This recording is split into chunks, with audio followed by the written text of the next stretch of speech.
ছাত্রছাত্রীদের জন্য রইল নয়া আপডেট। শুরু হয়ে গিয়েছে কলেজের আবেদন। এক ক্লিকেই হয়ে যাবে কলেজে ভর্তি।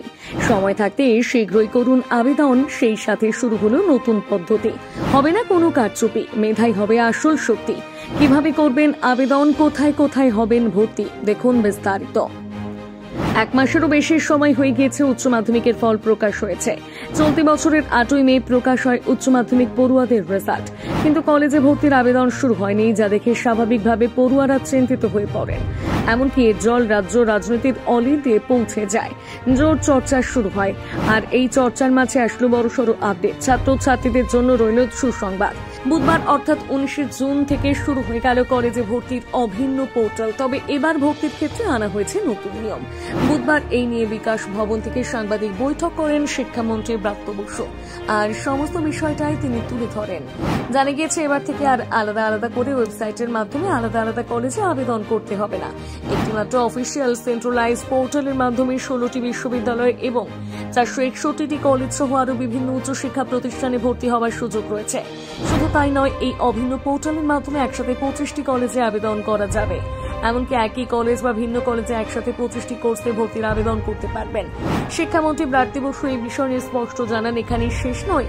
আপনাদের জানিয়ে রাখি, সবথেকে বড় নিয়ম চালু করা হয়েছে 2024 স্নাতক স্তরে ভর্তির আবেদনে। জানা যাচ্ছে এখন থেকে কলেজে ভর্তির জন্য কোনো কলেজ সাংসদ কিংবা কলেজ কর্তৃপক্ষের সঙ্গে যোগাযোগ করতে হবে না।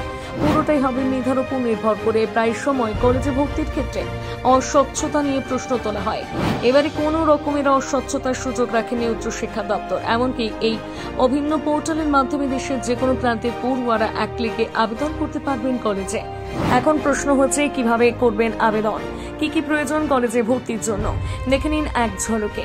সবার আগে আপনাকে নির্দিষ্ট এই পোর্টালে আবেদন করতে হবে। এরপর এই পোর্টালে ছাত্রছাত্রীদের রেজিস্ট্রেশন করে একটা নির্দিষ্ট প্রোফাইল বানাতে হবে। প্রোফাইল তৈরি হয়ে গেলে আপনার কাছে একে একে যে সমস্ত তথ্য চাওয়া হবে সেগুলো আপলোড করুন। এরপর নির্দিষ্ট সময় মেধা তালিকা প্রকাশ করা হবে। মেধা তালিকার উপর ভিত্তি করে আপনি কলেজ, বিশ্ববিদ্যালয় কিংবা উচ্চশিক্ষা প্রতিষ্ঠানে ভর্তি হতে পারেন। কবে থেকে শুরু করা হবে রেজিস্ট্রেশন প্রক্রিয়া? জানা যাচ্ছে চলতি মাসের 24 জুন থেকে রেজিস্ট্রেশন প্রক্রিয়া চালু হয়ে যাবে, আর এই আবেদন চলবে আগামী 7 জুলাই পর্যন্ত। এবার বলি কোথায় কোথায় ভর্তি হতে পারবেন। ভারতের যে কোনো প্রান্তের কলেজে আপনি ভর্তি হতে পারবেন। এমনকি বিভিন্ন উচ্চশিক্ষা প্রতিষ্ঠানও রয়েছে এই তালিকায়। প্রেসিডেন্সি থেকে যাদবপুর, ক্যালকাটা ইউনিভার্সিটি, বিভিন্ন ল কলেজ, ইঞ্জিনিয়ারিং কলেজ, এমনকি আর্টস কলেজে ভর্তি হতে পারবেন। অবশ্যই মনে রাখবেন, এই পোর্টালের মাধ্যমে 16টি বিশ্ববিদ্যালয় এবং 461টি কলেজে ভর্তির সুযোগ দেওয়া হয়েছে।